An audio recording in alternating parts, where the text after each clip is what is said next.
question 18, test 10, section 5, and this is a pretty tough problem. So it says, in the figure above, if the legs of triangle ABC are parallel to the axes, meaning this is parallel to the y-axis, this is parallel to the x-axis, then which of the following could be the lengths of the sides of triangle ABC? Okay, so let's look at what they have given us. They tell us that this line goes through the origin, and they give us a point on the line.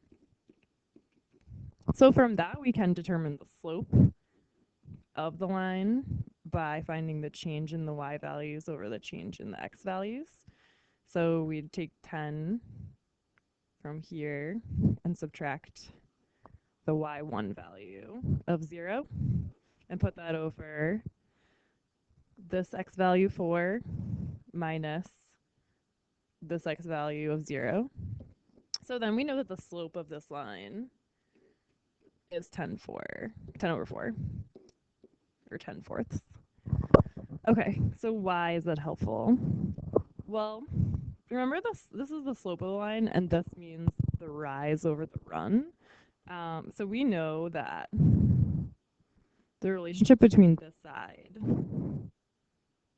and this side is going to be in line with the ratio 10 over 4. We have another way to see this. If you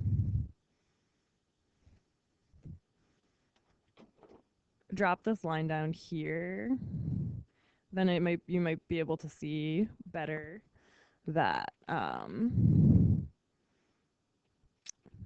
we have a distance of 10 here and a distance of 4 here.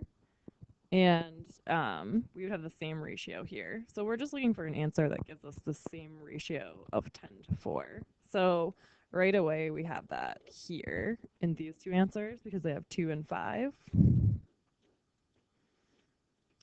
which is what you get if you divide both the top and the bottom by 2. So how do we figure out if A or B is the right answer from this stage? We just use the Pythagorean theorem. So we take 2 squared. So this is the Pythagorean theorem is A squared plus B squared equals C squared, where C is the hypotenuse of the triangle.